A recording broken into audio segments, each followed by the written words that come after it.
magandang araw sa inyo mga ka-From-D. Patapos na yung aking pinapagawang CR. Kung bago lang po kayo sa aking channel, huwag niyo pong kalimutan mag-subscribe muna. At don't forget po to touch the notification bell para updated po kayo sa aking mga post. So ang gagawin ko ka-From-D bago matapos yung CR, yung garden ko muna yung gagawin ko. Then CR naman yung ano, kasi hindi pa siya tapos, parang almost done pa lang. So hindi pa nakakabit yung lababo at wala pang daanan ng tubig yung kumbaga paglilinis ng sa loob. Alam mo may tubig, wala pa siyang butas para lumabas yung tubig. So yun na lang kulang sa kayong lababo. So yung ka-From dito nga po, garden muna ang asikasuhin ko habang inayos yung CR. So madali na lang yun kasi almost done na nga po. Yun na lang pong kulang yung lababo sa kayong butas.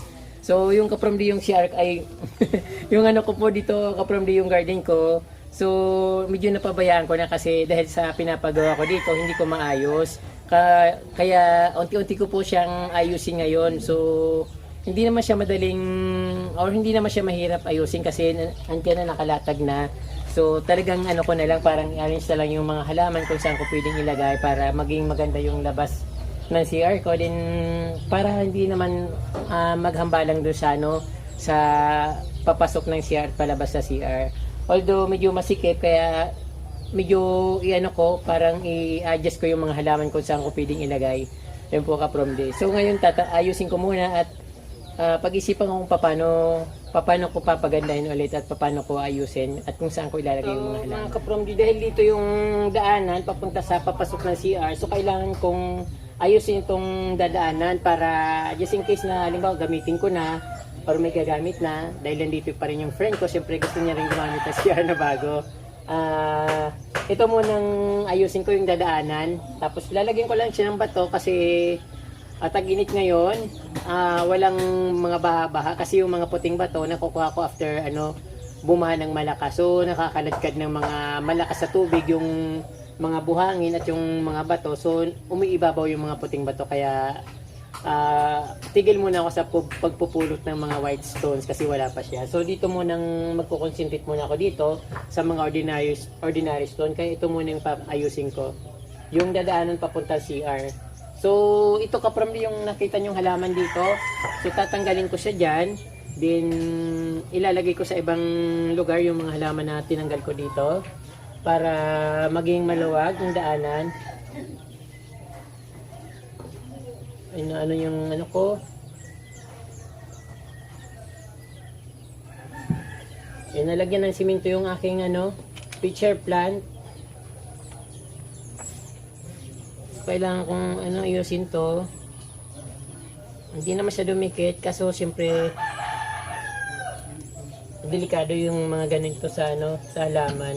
So ito ka-From yung pitcher plant ko, medyo payat siya kasi napabayaan ko nga nung umalis ako, din ngayon ilalagay ko ulit sa magandang kalagayan. So ito muna ka-From D. Nag-ipon ako ng mga bato dito na ilalagay. Ito kalatya na giant kalatya. Madali lang ito ka-From D ayusin. So tatanggalin ko lang naman yung halaman dito.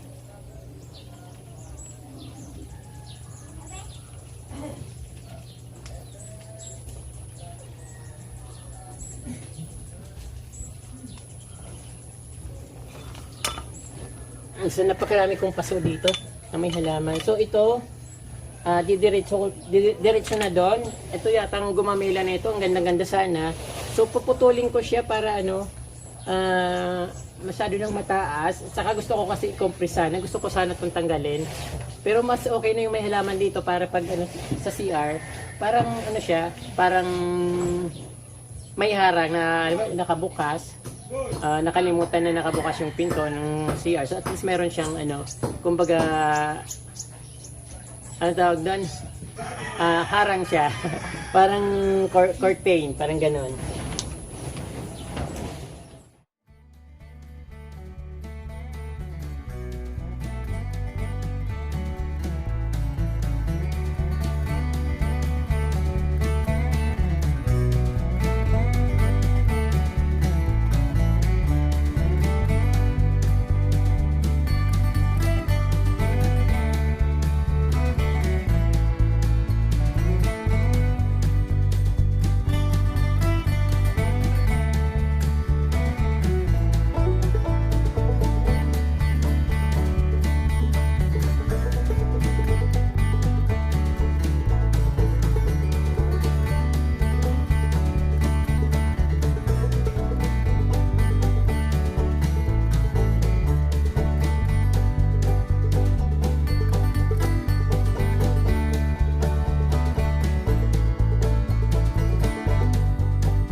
ito parang hirap na ito sa buhay.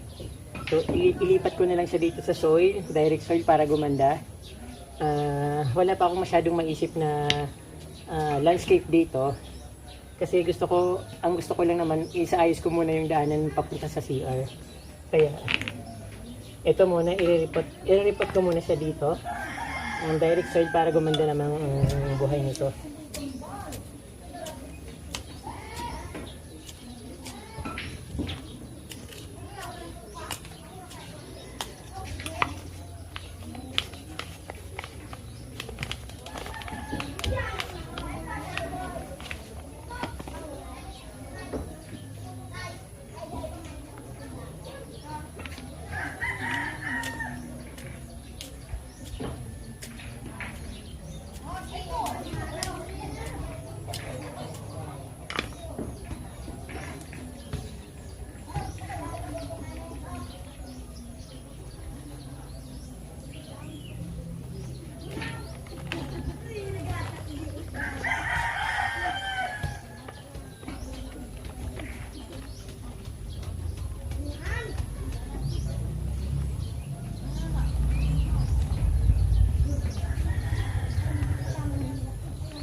Ayun mga kapromdi, sinaman ako ng friend ko na kumuha ng puting bato sa ilog. Kaya medyo madaming nakuha ko. Although mahirap na ngayon kumuha kapromdi kasi summer, dapat kuha ko tagbaha. Kaya hindi magaganda yung nakuha ko. Pero okay lang. Dito kasi kulang yung pang dagdag na puting bato, parang idadagdag ko lang naman yung bato dito para maging pantay yung tingin din sa hanggang dito sa aking CR. Kaya ito pa kundi itatapon ko na dito. So pag kulang, dadagdagan ko na lang sa mga susunod na araw kasi mahirap ang ngayon.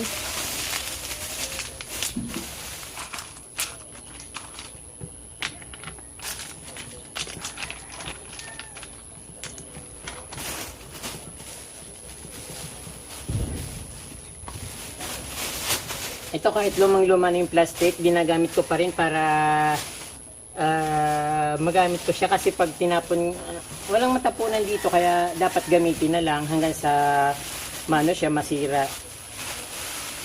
Ang hirap na walang basurahan dito kaprom, di kanya-kanya kaming tapunan. So walang ginagawa yung barangay para magkaroon kami ng matatapunan na basura. Pinagbawalan kami magtapon sa isang lugar, doon sa, although talagang hindi naman dapat tumatapon doon dahil private yun. Kaso lang, dapat nagbibigay, nagpo-provide ng dump site yung barangay kung saan pwede magtapon ng basura. Kaya nangyayari kalat-kalat yung mga basura dito sa aming barangay. Minsan na sa likod-likod ng bahay, katulad dito sa amin, dapat hindi namin sinusunog yung mga plastic. Kaso dapat sunugin eh. Kasi pag hindi namin sinunog, matatambak dito, ikakalat ng mga aso. So yung iba, naghuhukay para ibaon yung basura. Sabi ko, wala naman kaming space na hukayan para sa basura. Dapat meron talagang isang site na tapunan ng basura ng buong barangay. Kaya yun ang mahirap dito from day. Kaya ngayon nagsisimulang nagkakalat yung mga basura sa mga likod-likod ng bahay.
From D, may pa-shoutout na naman po tayo.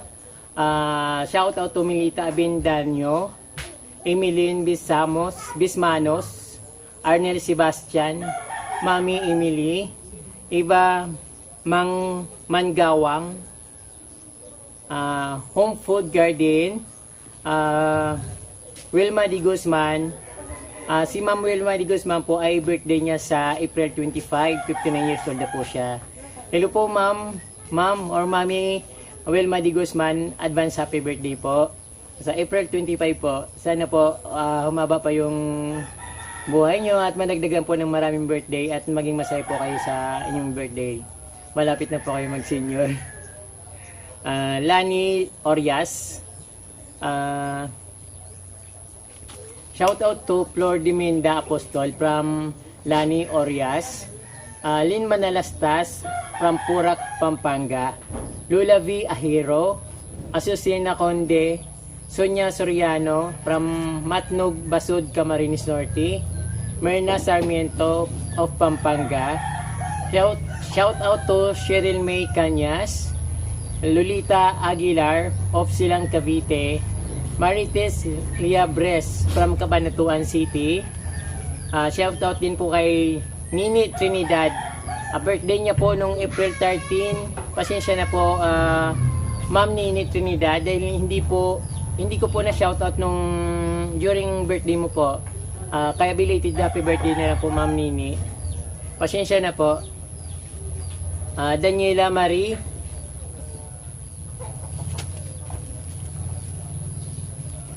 Plant Vibes of Libon Albay, Nirisan Tinitigan, and Here Baby Yael. Hello po dyan sa inyo sa, ano ba ito? Banda nasa Mindanao po ito sa Nirisan Tinitigan. Parang ganun po. Hindi ko sure po, pero parang nabasa ko. Mayit Lagorin and Adrian Lagorin. Shoutout po sa inyo. Shoutout din po kay Nelma Villena, Tiffany Villafranca from Nasugbu, Batangas, Jasmine Tabigni of Ilocos Norte. Hello po Ma'am Jasmine. Arin Say Raimundo of Santiago City, Anas Vlog of Urapa, Cotabato. Shoutout din po kay Ma'am Geraldine Alugar, Kisimawa TV, at Christopher Oyara po. Shoutout po kay Christopher Oyara. Ayun po kapramdi yung pa-shoutout natin. Maraming po salamat sa inyo. Huwag po sana kayong magsawang mag-support sa aking channel at manood sa aking mga video. Salamat po ulit at mabalus po.